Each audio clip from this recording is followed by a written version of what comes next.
जब समीर ने अदालत में खड़े होकर यह कहा कि मैं अब अपने फैसले लेने लायक नहीं रहा, तो मुझे गुस्सा नहीं आया, मुझे डर भी नहीं लगा।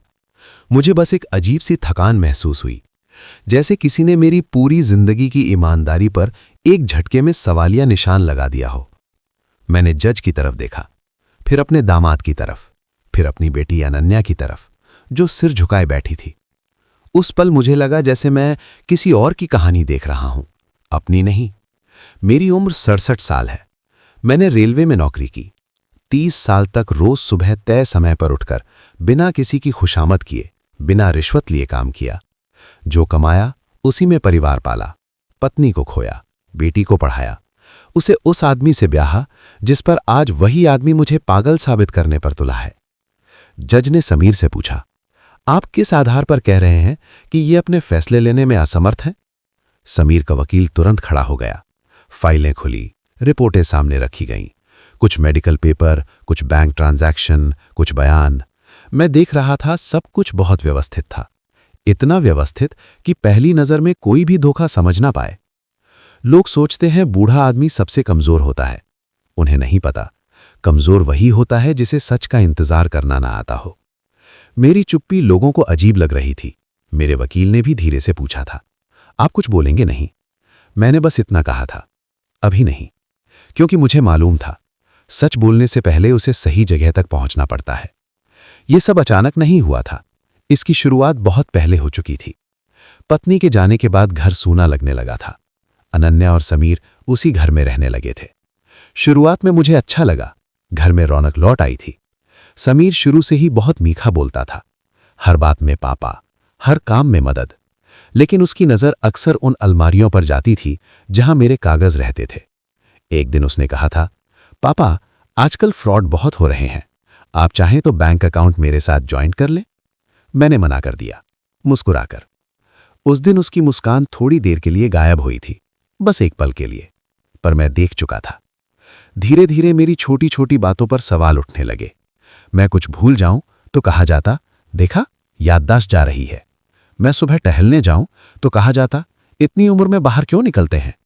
मेरे फोन कॉल्स पर नजर रखी जाने लगी, मेरे दोस्तों से मिलने पर ताने, और फिर डॉक्टर। समीर मुझे अलग अलग डॉक्टरों के पास ले जाने लगा। हर बार कोई ना कोई टेस्ट, हर बार कोई ना कोई रिपोर्ट।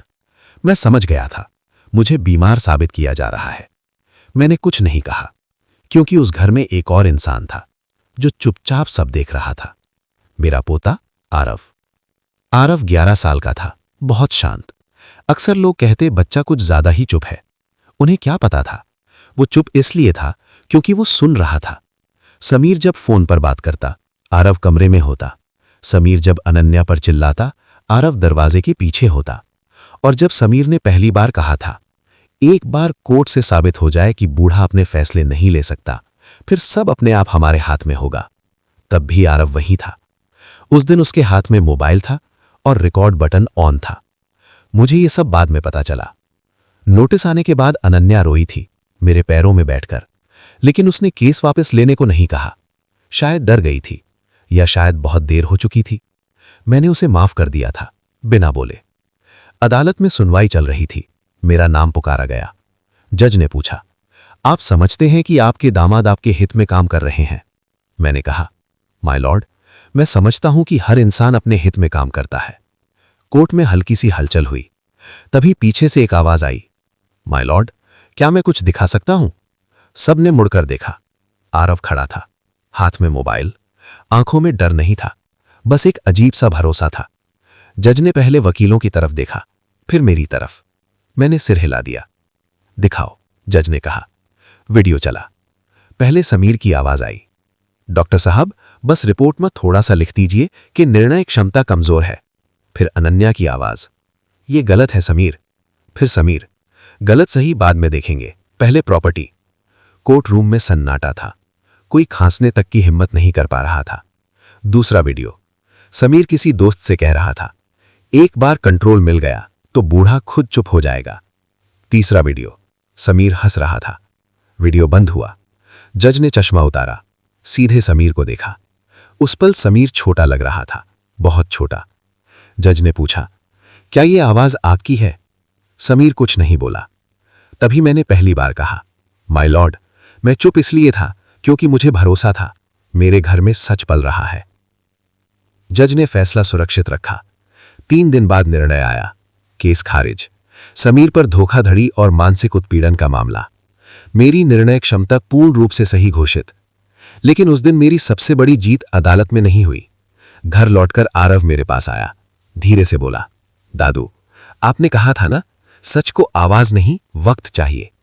मैंने उसे गले लगाया, क्योंकि उस दिन मुझे समझ आया, इंसाफ हमेशा ताकतवर नहीं दिलाते, कभी कभी वो सबसे छोटे हाथों में आकर सबसे बड़ा काम कर जाता है। और जो कहानी सबने बूढ़े आदमी की कमजोरी समझी थी, वो एक बच्चे की हिम्मत बनकर इतिहास लिख गई।